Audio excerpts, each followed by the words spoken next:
بسم اللہ الرحمن الرحیم، السلام علیکم۔ پروگرام نیوز لاؤنج کے ساتھ میں ہوں شمائلہ حبیب۔ پروگرام کا آغاز کریں گے اللہ تعالیٰ کے بابرکت نام سے۔ کافر اس وحی الہی میں ہمیشہ شک و شبہ ہی کرتے رہے، حتیٰ کہ اچانک ان کے سروں پر قیامت آ جائے یا ان کے پاس اس دن کا عذاب آ جائے جو منحوس ہے۔ اس دن صرف اللہ ہی کی بادشاہت ہوگی، وہی ان میں فیصلے فرمائے گا۔ ایمان اور نیک عمل والے تو نعمتوں سے بھری جنتوں میں ہوں گے۔ سورۃ الحج کی آیت نمبر 55 تا 56 کا ترجمہ میں نے آپ کے سامنے پیش کیا، اور کچھ خبریں بھی شامل کر لیتے ہیں۔ معاملات طے کرنے کی غیر معمولی صلاحیتیں استعمال کر کے ٹرمپ مسئلہ کشمیر حل اور عالمی کشیدگیاں کم کرا سکتے ہیں، یہ کہا گیا نومنتخب امریکی نائب صدر کی جانب سے۔ اور کراچی ہوٹل میں ہولناک آتش زدگی جس میں 5 ڈاکٹروں 4 خواتین سمیت 12 افراد جان سے گئے، اور کچھ اہم خبریں بھی ہیں۔ ان پر بات کرنے کے لیے ابصار عبدالعلی صاحب ہمارے ساتھ موجود ہیں۔ السلام علیکم سر۔ وعلیکم السلام۔ کیسے ہیں آپ؟ میں بالکل ٹھیک ہوں، آپ خیریت سے ہیں؟ الحمدللہ سر۔ سر پہلے تو ہم بات کریں گے کہ وزیر اعظم میاں محمد نواز شریف کی جو گفتگو ہوئی، اور اسی پر یہ ٹرمپ کے حوالے سے بات سامنے آئی ہے کہ وہ مسئلہ کشمیر کو حل کروا سکتے ہیں، جو کشیدگیاں ہیں ان کو حل کروا سکتے ہیں، تو یہ تو ایک مثبت پیش رفت ہوئی پاکستان کے لیے۔ یہ بہت مثبت پیش رفت ہے، اور یہ جو بڑا متنازع جس ٹیلی فون کال کو بنا دیا گیا جی، اور جس ٹیلی فون پر رد عمل جو غیر ضروری تھا ہمارے یہاں اپوزیشن کی ایک آدھ پارٹی نے اور میڈیا کے کچھ چینلز نے جی، اور سارے ہندوستان نے جی، مل کر اس کا مذاق اڑایا، اور خاص طور سے یہ بات اس میں تھی، اس کا بھی مذاق اڑایا گیا تھا۔ تو اس کو اب کنفرم کیا ہے مائک پینس نے، جو ان کے نیولی الیکٹڈ وائس پریزیڈنٹ ہیں، جی، کہ ٹرمپ اپنی صلاحیتوں کو اور مہارتوں کو بروئے کار لا کر ساؤتھ ایشیا میں جو ایک بنیادی جھگڑے کی ایک بنیاد ہے اس کو حل کرا سکتے ہیں، اور یہ خود امریکہ کے حق میں بھی ہے۔ دوسری بات یہ ہے کہ جو ڈیموکریٹس کے مقابلے میں ریپبلکنز جو ہیں وہ پاکستان کے لیے زیادہ بہتر ہمیشہ ثابت ہوئے ہیں۔ جی، تو کیا یہ ممکن نہیں ہے کہ ڈونلڈ ٹرمپ اپنی پارٹی کی ان روایات کو برقرار رکھیں؟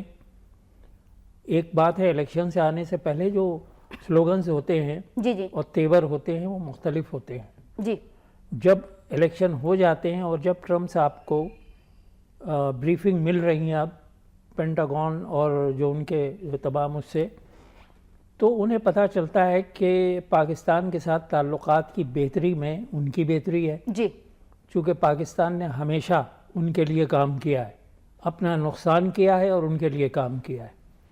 تو اس مسئلے کو دیکھتے ہوئے میں سمجھتا ہوں کہ بڑی خوشائند بات ہے، یہ بڑی خوشائند بات ہے کہ ٹرمپ صاحب نے یہ بات کہی ہے کہ وہ کور ایشو یعنی مسئلہ کشمیر کے حل کرنے میں دونوں سے اپنے جو رابطے ہیں وہ رکھیں گے۔ لیکن ہم نے دیکھا کہ ٹرمپ نے جو پہلی اپنی تقاریر کی، انتخابات سے پہلے جو تقاریر کی، اس میں تو انہوں نے بڑے واضح لفظوں میں کہا تھا، مسلم مخالف اور پاکستان مخالف باتیں بھی دیکھنے میں آئیں، اور یہ بھی دیکھنے میں آیا کہ وہ انڈیا کا بہت زیادہ ساتھ دیں گے۔ لیکن اب جب نومنتخب امریکی نائب صدر کی جانب سے ایسا بیان سامنے آ چکا ہے، یہ بات سامنے آ چکی ہے، تو آپ نہیں سمجھتے کہ بھارت کی امیدوں پر تو پانی پھر جانا چاہیے، کیونکہ وہ تو کسی بھی طرح سے مسئلہ کشمیر پر بات کرنے کے لیے تیار نہیں ہے؟ جی جی بالکل ٹھیک ہے، اور ایک اور پوائنٹ بھی ہے کہ وہ تو اس پر تیار نہیں ہے۔ دوسرے ٹرمپ اگر یہ کہتے ہیں کہ ہم دونوں ملکوں میں یہ جو کور ایشو ہے اس کو طے کرا دیں گے، جی، تو وہ اس صورت میں طے کرا دیں گے جب دونوں فریق انہیں ثالث مانیں۔ ٹھیک، اگر ہندوستان ثالث نہیں مانے گا تو پھر ٹرمپ کی یہ کوشش جو ہے اور یہ جو ان کی نیک خواہشات ہیں پوری نہیں ہو سکیں گی، جی، اور ہندوستان یقیناً نہیں مانے گا، اس لیے کہ شملہ معاہدے کے تحت ہماری اپنی غلطی ہے۔ ٹھیک، بھٹو صاحب نے اس کیس کو کمزور کر دیا یہ طے کر کے کہ کشمیر کے مسئلے میں ہم دو فریق ہیں، ہندوستان اور پاکستان۔ اس میں سے اب تو ایسا محسوس ہوتا ہے جیسے انہوں نے یونائٹڈ نیشنز کو بھی نکال دیا، ٹھیک، کشمیریوں کو بھی نکال دیا، اور اس کے علاوہ کوئی ایک پانچواں فریق اگر اس مسئلے کو کوئی ملک حل کرنا چاہے تو اس کو بھی وہ موقع نہیں دیں گے۔ صحیح۔ تو ٹرمپ کا یہ بیان خوشائند تو ہے، لیکن اس کے کامیاب ہونے کے امکانات کم ہیں، ٹھیک، اور اس کی بنیادی وجہ ہندوستان کا رویہ ہے، صحیح. چونکہ وہ دوسرا فریق وہ ہے، اگر وہ راضی نہیں ہوگا تو بات چیت نہیں ہندوستان کے رویے کے حوالے سے بات کی. ابھی حالیہ دنوں میں ہارٹ آف ایشیا کانفرنس ہوئی، اس میں پاکستان کے ساتھ جو سلوک کیا گیا آپ سب کے سامنے، ساری دنیا کے سامنے، پاکستان امن کی بات کر رہا ہے اور دوسری جانب افغانستان بھی پاکستان کے خلاف ہی زہر اگل رہا ہے. دیکھیے اس ساری صورتحال میں افغانستان کے رول نے ہمیں بہت مایوس کیا اور حیران بھی کیا. کتنے احسانات ہیں پاکستان کے. ٹھیک، آج جو افغانستان بیٹھا ہوا ہے، بالکل یہاں پر روس کی حکمرانی ہوتی اگر پاکستان انٹرفیئر نہ کرتا. روس آ چکا ہوتا ہے یہاں، بالکل. تو اس کے کتنے 30 لاکھ ہم اپنے مہمانوں کو رکھنے کے لیے ہمارے رزق میں گنجائش نہیں، تو ہم ان کو بھی ان کو مہمان ساتھ لے نوازی کر کر چل رہے رہے ہیں ہیں. ابھی تک. تو پاکستان نے ہمیشہ افغانستان کو دوستی اور اچھی ہمسائیگی کے معاملات طے کرنے کے لیے ہمیشہ تیار رہا، اور ہمارے ان سے لیکن تہذیبی آپ نہیں رشتے بھی سمجھتے ہیں. کہ اشرف غنی صاحب کی پالیسیاں جو ہیں وہ مودی کے ساتھ ملتی ہیں؟ نہیں، اب ہیں. مودی کی زبان بول رہے ہیں وہ. شروع میں جب وہ آئے تھے، اسی پر میں نے پہلا لفظ یہی کہا کہ حیرانی ہوئی. ایسا محسوس ہوتا تھا کہ جیسے لفظ مودی کے ہیں اور زبان اشرف غنی کی. جب یہ الیکٹ ہو کر آئے تو انہیں بہت ویلکم کیا گیا، اور یہ اپنے پیش رو یعنی کرزئی کے مقابلے میں زیادہ یعنی بیلنس سوچ کے مالک کہے جاتے تھے. جی. اور یہ کہا جاتا تھا کہ ان کی آمد کے بعد پاکستان میں دوستی، اور پاکستان اور افغانستان میں دوستی اور گراؤنڈ ریئلٹیز کی بنیاد پر دوستی اور زیادہ بڑھے گی. ٹھیک. چونکہ اتنا طویل بارڈر ہے جی، انڈیا پاکستان کا، اس کو مینج کرنا بہت مشکل ہے. اور خود کرزئی صاحب کو سمجھنا چاہیے کہ ان کی حکومت تو صرف کابل میں ہی ہے، باقی تو طالبان اور ان کے حامیوں کی حکومت ہے. اتنے خطرناک صورتحال میں وہ جو دہشت گردی کی بات کی، اپنا جس سے ان کی بارڈر ملتا ہے ساتھ، وہ دوستی کرنے پر آمادہ نہیں. جی. تو یہ ان کو سوچنا چاہیے. اب دیکھیے سر، جس طرح سے پاکستان دہشت گردی کا خود شکار ہے اور پاکستان دہشت گردی کے خاتمے کے لیے پیش ہے، تو ہمیشہ دیکھا کہ سہولت کار تو پاکستان میں موجود ہیں، لیکن دہشت گرد تربیت حاصل افغانستان میں کرتے ہیں. اگر پاکستان دہشت گردی کے معاملے پر بات کرتا ہے اور ساتھ دینے کو کہتا ہے افغانستان میں، تو اس میں کون سی بری بات ہے؟ نہیں، بالکل صحیح بات ہے، اور اسی لیے پاکستان کہتا ہے کہ بارڈر مینجمنٹ کیا جائے. جی. اور ہم کہتے ہیں افغانستان سے کہ بارڈر مینجمنٹ پہ آپ ہمارے ساتھ تعاون کریں. جی. کوئی بھی دہشت گرد بارڈر کراس نہ کر سکے، آپ کی طرف سے ہمارے ہاں آئے اور ہماری طرف سے آپ کے ہاں جائے. اب ایسا ہوتا ہے کہ جو اس کا جو منبع ہے وہ تو وہیں پر ہے. ٹھیک. افغانستان میں وہ آتے ہیں، ہمارے یہاں بھی کرتے ہیں دہشت گردی، اور جب وہ واپس جاتے ہیں تو کہتے ہیں یہ پاکستانی ہیں جو آ گئے، حالانکہ وہ ان کے اپنے لوگ ہوتے ہیں. اپنے لوگ ہیں. تو اس صورتحال کو پریزیڈنٹ آف جو افغانستان ہے ان کو سمجھنا چاہیے، اور یہ سمجھنا چاہیے جس سے بارڈر ملتا ہے، جس سے دیوار ملتی ہے دو پڑوسیوں کی، یا جس سے بارڈر ملتا ہے دو ملکوں کا، اس میں دشمنی کبھی بھی سود مند نہیں ہوتی. یہ بزرگوں کا قول بھی ہے، اور پولیٹیکل جو دنیا ہے اس کے بڑے بڑے لوگوں کا یہی قول ہے. ٹھیک. کہ جس سے بارڈر ملے اس سے دوستی رکھنی چاہیے.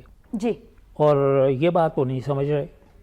وہ سمجھیں گے بھی نہیں. آپ نہیں سمجھتے کہ ابھی جو ہارٹ آف ایشیا کانفرنس ہوئی، سرتاج عزیز صاحب انڈیا گئے، ان کے ساتھ جو سلوک ہوا، انہیں وہاں پر پریس کانفرنس نہیں کرنے دی گئی، اور اگر پاکستان وہاں پہ نہ جاتا، اس میں شرکت نہ کرتا، تو تب بھی پاکستان کے خلاف زہر اگلا جاتا. دیکھیے یہ تو جنیوا کنونشن کی بھی خلاف ورزی ہے، جبکہ سارک ممالک کانفرنس دنیا بھر کے مانے ہوئے اخلاقی ادب و آداب ہیں، اس کی بھی خلاف ورزی ہے. جی. اب ان باتوں سے آپ کو یہ اندازہ ہو جانا چاہیے کہ ہندوستان کا موقف غلط ہے. جی. اور وہ اپنے غلط موقف کی وجہ سے احساس جرم میں مبتلا رہتا ہے. ٹھیک. اور احساس جرم اس کا جو ہے اس قسم کی بچکانہ حرکتیں کرواتا ہے. جی. اگر انہوں نے سرتاج عزیز صاحب کو وہاں پریس کانفرنس نہیں کرنے دی یا پریس سے نہیں ملنے دیا، جی، اپنے ہی پریس کے لوگوں سے یعنی پاکستانی پریس سے بھی بات کرنے میں انہوں نے رکاوٹ ڈالی، بالکل، تو سرتاج عزیز صاحب نے پاکستان میں آ کے کی بات، جو باتیں وہاں وہ کہتے وہ یہاں کہیں، اور ساری دنیا نے اسے پک کیا اور کور کیا, ساری دنیا روس نے بھی تو پاکستان کا ساتھ دیا نا, انہوں نے بھی یہ کہا کہ افغان صدر اشرف غنی نے جو بیانات دیے ہیں پاکستان کے خلاف, جو باتیں کی ہیں وہ اس فورم پر نہیں کرنی چاہیے. جی بالکل, لیکن ایک بات ہے, اور دیکھیے روس نے یہ کتنا مطلب بالکل کلیئر کہا, جی اور بھی جو وہاں موجود تھے 40 ممالک کے لوگ تھے, جی تو یہ ایک بہت بڑی تعداد تھی, اور ان سب نے محسوس کیا. روس نے بلنٹلی کہہ بھی دیا, بالکل, لیکن کچھ چائنا کی طرف سے بھی ہمیں توقع تھی کہ یہ کچھ کمنٹس آنے چاہیے تھے, جو حیرت ہوئی کہ کیوں نہیں آئے. اور پاکستان کے موقف اور جو سرتاج عزیز صاحب کا جو اسٹیٹمنٹ تھا وہ بہت ہی یعنی اسٹیٹس مین شپ اور جو سفارتی آداب ہیں ان کے عین مطابق تھا. اس میں مودی, اور مودی سے بھی زیادہ, مودی نے کم سے کم اتنی احتیاط تو برتی کہ نام نہیں لیا پاکستان کا, جی, لیکن اشرف غنی صاحب نے تو انتہا کر دی. وہ ایسا محسوس ہوا کہ انہوں نے سارا بوجھ, ساری گند ہندوستان کی اپنے سر کے اوپر, اپنے منہ پر بن لی, اور بڑی فخر کے ساتھ. ابھی پاکستان کو کیا کردار ادا کرنا چاہیے؟ جیسے پاکستان کے خلاف افغانستان کی جانب سے ایسے بیانات اشرف غنی صاحب وہاں پہ بیانات دیں گے تو پاکستان کا رد عمل کیا ہونا چاہیے؟ آپ نہیں سمجھتے کہ پاکستان کو بھی کوئی سخت موقف اپنانا چاہیے, دو ٹوک جواب دینا چاہیے, ان کو اس بات کا احساس کروانا چاہیے کہ پاکستان نے کتنے ان پر احسانات کیے ہیں, ان کے مہاجرین پاکستان میں ابھی بھی موجود ہیں جن کو وہاں پر بحال کرنے کے لیے پاکستان اقدامات کر رہا ہے. دیکھیے اشرف غنی صاحب کا جو موقف ہے, جی, اور جو زبان وہ استعمال کر رہے ہیں, ٹھیک, وہ ہندوستان نے انہیں شیشے میں اتار لیا ہے. صحیح, ایسا محسوس ہوتا ہے جیسے کسی سے آپ کچھ پلا دیں اور وہ اپنے ہوش گوا بیٹھے اور پھر جو اسٹیٹمنٹ چاہیں اس سے لے لیں, کچھ ایسی کیفیت میں وہ مبتلا ہیں. لیکن اشرف غنی صاحب کے اس عمل سے افغانستان اور پاکستان کے عوام ایک دوسرے سے دور نہیں ہوں گے. یہ صدیوں پرانے روابط ہیں. جی, آپ دیکھیے کہ ہمارا جو وہ بیلٹ ہے جو دونوں کی بارڈر کے اوپر, وہاں کا شخص اگر ادھر آ جائے اور ادھر کا شخص ادھر چلا جائے تو ان کا لباس, ان کی بولی, ان کا چلنے, یعنی جو چلنے کا جو مینرزم ہے یہ تک ایک ہے. پہچاننا مشکل ہوتا ہے کہ یہ کابلی ہے یا پاکستانی ہے. جی, پھر دین کا رشتہ ہے, بالکل, تمدنی رشتے ہیں, ہمارے تجارتی جو ہیں روابط ہیں, تو یہاں تک کہ اسمگلنگ, ہمارے یہاں سے اسمگلنگ ہوتی ہے اور اس پر بھی وہ لوگ زندہ ہیں بہت سے. لیکن میں نے یہ سوال سر آپ سے کیا کہ پاکستان کو کیا رد عمل اپنانا ہوگا؟ پاکستان کو وہی رد عمل, اس طرح بد کلامی نہیں کرنی چاہیے, لیکن اسٹیٹس مین شپ کا مظاہرہ کرتے ہوئے صحیح, یہ کوشش کرنی چاہیے کہ وہاں کے لیڈر اور اس علاقے کے لیڈر صحیح یہ سمجھیں کہ پاکستان کی کیا پوزیشن ہے. پاکستان نے دہشت گردی کے خلاف سب سے زیادہ قربانی دی ہے, اس کی جانیں ضائع ہوئی ہیں, بالکل, اس کا پیسہ ضائع ہوا ہے. بالکل تھوڑا سا پیسہ دہشت گردی کے خلاف استعمال کرنے کے لیے امریکہ دیتا, باقی تو ہم خود استعمال کرتے ہیں. اور سب سے بڑی بات یہ ہے کہ ہمارے جو ہیومن ریسورسز ہیں, ہماری آرمی جو ہے وہ ایک ایسے کام میں لگی ہوئی ہے جس میں اسے نہیں لگنا چاہیے تھا, اور بہت سے اس کے کام تھے. تو ہندوستان کی یہ پالیسی ہے کہ ہماری فوج کو صحیح اس میں مصروف رکھے, ٹھیک, اور اس سے وہ دوہرا مقصد حاصل کرتے رہے کہ پاکستان جو دہشت گردی کا شکار ہے اس کے بارے میں یہ تاثر دے کہ پاکستان دہشت گردی کر رہا ہے, اور اس شور میں وہ اپنی ریاستی دہشت گردی چھپا لیں جو وہ کشمیر میں کر رہے ہیں, یا ایل او سی پر اور لائن آف کنٹرول اور ورکنگ باؤنڈری پر کر رہے ہیں. جی, تو یہ تمام باتیں ہیں, یہ ان کا ایک پرانا وتیرہ ہے, اور وہ اپنے غلط موقف کے اوپر پردہ ڈالنے کے لیے اس قسم کی حرکتیں کرتے رہتے ہیں. صحیح, اور وہاں کا جو پریس ہے, ایک بات میں کہوں, ان کا میڈیا پرنٹ اور الیکٹرانک دونوں پاکستان کے بارے میں کبھی فرینڈلی نہیں ہوتا, اکٹھے ہو جاتے ہیں, اپنی حکومت کا چاہے غلط موقف ہے, مذاق خیز موقف ہے, اس کو وہ ہوا دیتے ہیں. لیکن ہم نے دیکھا کہ ابھی ٹرمپ کے ٹیلی فون پہ یا اور بھی بہت سے معاملات میں جی, خود ہمارے ہاں کچھ میڈیا, سارے نہیں, تو اسی لیے کہتے ہیں کہ اگر میڈیا کو اپنی آزادی برقرار رکھنی ہے تو اسے ایک ذمہ دار میڈیا کا ثبوت دینا ہوگا. اگر آپ ذمہ دار میڈیا کا کردار ادا نہیں کریں گے تو یہ آزادی جو ہے اس میں پھر پابندیاں شروع ہو جائیں گی۔ انڈین میڈیا کی آپ بات کر رہے ہیں، انڈین میڈیا تو ہمیشہ پاکستان کے خلاف زہر اگلتا ہے، بالکل آپ نے ٹھیک کہا کہ ہوا دیتا ہے، لیکن پاکستان ہمیشہ حقائق پر مبنی بات کرتا ہے۔ جی بالکل، اور یہ ہمارے میڈیا کو اور ہماری اپوزیشن کے کچھ سب لیڈر نہیں، سب سمجھدار ہیں، کچھ بھی ہے، ٹھیک، چند لیڈر یا ایک دو لیڈر وہی بولی بولتے ہیں جو کہ مودی بول رہا ہے صحیح، اور مذاق اڑاتے ہیں، حالانکہ اس کے اوپر فخر کرنا چاہیے کہ ان کا یہ رشتہ ہے۔ اب دیکھیے، ہم نے اپنے سفارتی جو کوششیں شروع کر دی ہیں، طارق فاطمی صاحب چلے گئے ہیں وہاں، اور وہاں کے جو نیولی الیکٹڈ سینیٹرز ہیں ان سے باتیں بھی کر رہے ہیں وہ، اور وہ جو ان کا ایکسپیکٹڈ لوگ ہیں جو ان کی حکومت میں شامل ہوں گے ان کے ساتھ بھی بات کر رہے ہیں، اور ممکن ہے کہ جب جنوری میں حلف اٹھائیں ڈونلڈ ٹرمپ تو ہو سکتا ہے کہ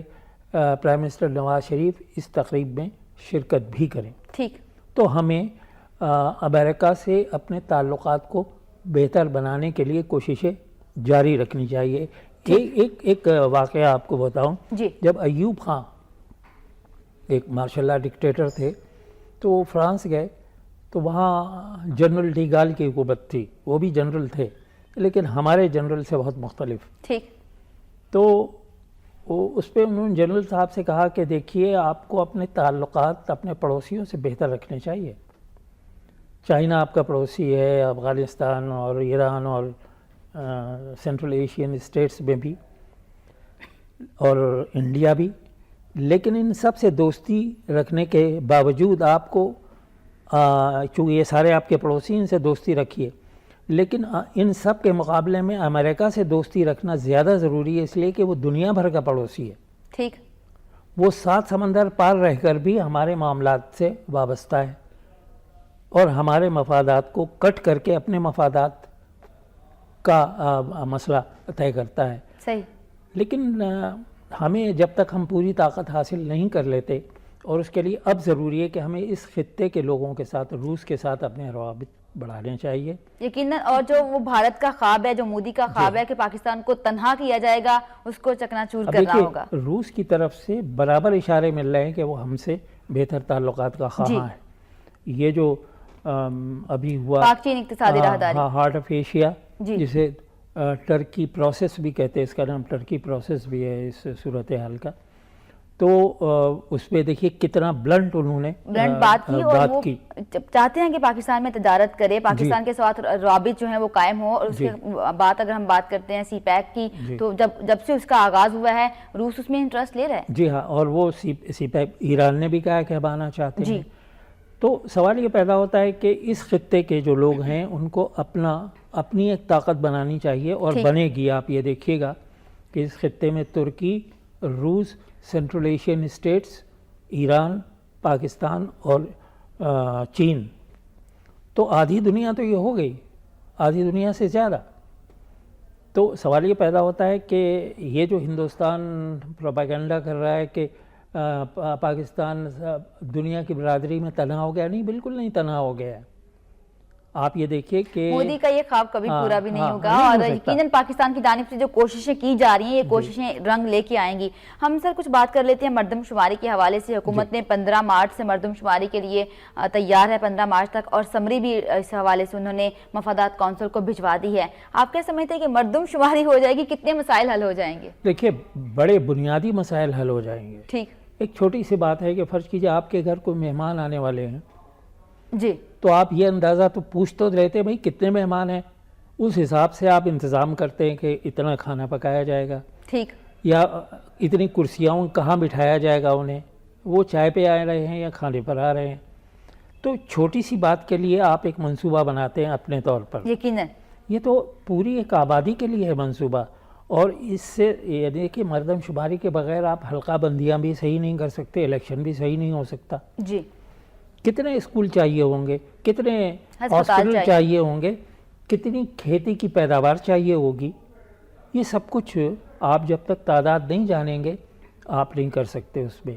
اب آپ یہ دیکھیے کہ 1998 میں آخری مردم شماری ہوئی تھی، 18 سال پہلے، جی، اس وقت 13 کروڑ اور 8 لاکھ اور کچھ ہزار ہماری آبادی تھی اس سینسس کے مطابق۔ 18 سال میں کچھ لوگوں کا خیال ہے کہ اب یہ 20 کروڑ ہو گئی، لیکن 20 کروڑ سے بھی زیادہ ہو گئی ہے، صحیح، چونکہ ہمیں انسانوں کی زرخیزی اور زمین کی زرخیزی میں ایک توازن رکھنا ہوتا ہے. ٹھیک. اسی کو کہتے ہیں کہ بہبود آبادی کا مسئلہ بہبود ہے، آبادی کا مسئلہ، اور سینسس یہاں کام کرتا ہے. صحیح. تو دونوں زرخیزیوں میں توازن رکھنے کے لیے سینسس کا ہونا ضروری ہے. ٹھیک. ہم کتنے لوگوں کو کھلانا چاہتے ہیں وہ پیدا بھی تو کریں، وہ پیداوار بھی ہونا چاہیے. تو اچھا، اب اس کے لیے ہمیں 2 لاکھ سے کچھ زیادہ 2.25 لاکھ کے قریب مین پاور چاہیے. صحیح. وہ لوگ کہہ رہے ہیں، یعنی حکومتیں کہہ رہی ہیں کہ فوج کی نگرانی میں ہو. جی. تو خاص جگہوں پر جو زیادہ سینسیٹیو علاقے ہیں وہاں فوج کو کر لے. ٹھیک. باقی جو سویلین ہیں ان کو کر لے. صحیح. لیکن یہ ہو جانا چاہیے. اور یہ جو سب کچھ ہوا ہے یہ حکومت کی طرف سے نہیں بلکہ سپریم کورٹ کے اوپر سے پریشر کی وجہ سے ہوا ہے. ٹھیک. تو 2 مہینے میں، اب دیکھیے آج کل کمپیوٹر کا نظام اتنا ایڈوانسڈ اور اتنا افیکٹو ہو گیا ہے صحیح. کہ اب مردم شماری بہت آسان اور کم وقت میں ہو سکتی ہے. صحیح. آپ لیٹسٹ ہارڈ ویئر اور لیٹسٹ سافٹ ویئر کا ایک اپنا انتظام کریں. ایک 15 دن کافی ہوتے ہیں ٹیبولیٹ کرنے میں. جی. جتنے بھی آپ کو شماریات کے حساب سے ابھی تو وقت ہے 15 مارچ تک تو جب 2 سٹارٹ کیا جائے گا. 2 مہینے ہیں. تو 2 مہینے میں اپنا وہ سسٹم جو ہارڈ ویئر اور سافٹ ویئر کا کمپیوٹر کا ہے اس کو موسٹ ماڈرن کر لیں. صحیح. اپنے اس کے لیے تربیت بھی ضروری ہوتی ہے، جیسے الیکشن کے لیے ہوتی ہے، عملے کی اس طرح تربیت بھی کی جائے. ہاں کہ کیا کیا ہوگا. جو کوشچنائر ہوتا ہے اس کو بھرنے کا بھی ایک طریقہ ہوتا ہے، وہ تربیت میں بتایا جاتا ہے. تو یہ سب کچھ کر لیں، ہو سکتا ہے. اور اس کے بعد ہم جو منصوبے بنائیں گے، ٹھیک. اب تو ہمارے سال کے سال منصوبے بنتے ہیں. اب آج کل تو ہم ایڈہاکزم پر چل رہے ہیں. جی. پہلے 5 سال کا منصوبہ بنتا تھا. جی. اور اس میں اور اندازہ ہو جاتا تھا کہ اس 5 سال میں ہماری آبادی کتنی بڑھے گی اور ہمیں کیا کیا کام کرنے ہیں، ضروریات کتنی بڑھیں گی. ٹھیک. اب آپ دیکھیں اس کی ایک مثال یہ ہے کہ بجلی کی پیداوار اور اس کے کنزمپشن میں ایک دوڑ لگی ہوئی ہے. جی. کہ بجلی کی پیداوار اس رفتار سے نہیں بڑھ رہی جتنی ہماری انسانوں کی پیداوار بڑھ رہی ہے اور ان کی ضروریات بڑھ رہی ہیں. صحیح. ٹھیک ہے نا. تو منصوبہ بندی یہی ہوتی ہے کہ آپ کل کی بات سوچتے ہیں. ٹھیک. اور آپ دیکھیے کہ انگریزوں کا جب یہاں نظام تھا ہندوستان میں تو ان کی بنائی ہوئی سڑکیں، ان کی بنائی ہوئی ریلوے لائنز آج تک کام کر رہی ہیں. ابھی سر آپ نے جیسے بات کی کہ 100 سال آگے کی سوچ لیتے ہیں. بالکل 100 سال آگے کی سوچ لیتے ہیں. ابھی جیسے آپ نے بات کی کہ فوج کو ہر جگہ پر مردم شماری میں نہیں لے کے جانا چاہیے، جہاں پر حساس مقامات ہیں وہاں پر فوج تعینات کی جائے. تو آپ نہیں سمجھتے کہ ایک جانب تو فوج آپریشن ضرب اثر لڑ رہی ہے، بارڈرز پر ہماری فوج ہے، اور اگر مردم شماری میں بھی فوج آ جائے گی تو پھر کچھ چیزیں متاثر ہو سکتی ہیں؟ نہیں، ضروری نہیں، ہونا نہیں چاہیے.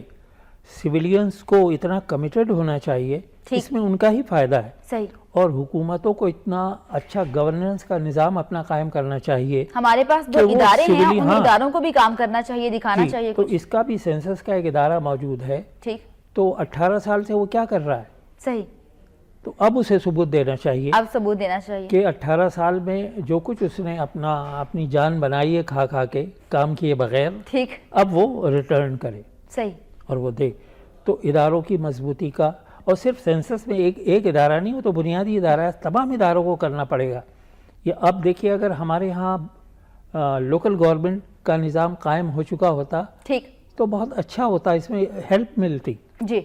اور جو ایک شبہ یہ بھی ہوتا ہے کہ لوگ غلط انفارمیشن دے دیتے ہیں.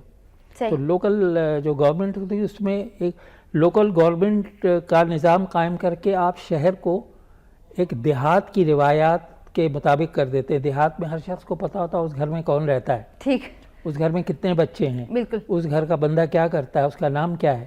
شہروں میں یہ نہیں ہوتا. لیکن لوکل گورنمنٹ کا اگر نظام قائم ہو تو وہ جو ایک کمیونٹی کی جو ایک دوسرے کے بارے میں جاننے کی جو صلاحیتیں ہیں وہ بڑھ جاتی ہیں. تو ابھی بھی وقت ہے حکومت کے پاس. مردم شماری کے حوالے سے حکومت نے یہ بات واضح تو کر دی ہے کہ وہ تیار ہیں، وہ اپنے اداروں کو تیار کر سکتے ہیں، متحرک کر سکتے ہیں. ہاں کر سکتے ہیں، کوئی ایسی بات نہیں. اور جو لیٹسٹ کمپیوٹرائز سسٹم ہے، ٹھیک، ایڈوانسڈ، اس کی موجودگی میں اب مین پاور جو سلو ہوتی ہے اس کے مقابلے میں اب وہ نہیں ہے. 18 سال پہلے وہ تھا سسٹم، ٹھیک، اب نہیں ہے وہ. صحیح. تو یہ نظام قائم کر کے ہو سکتا ہے.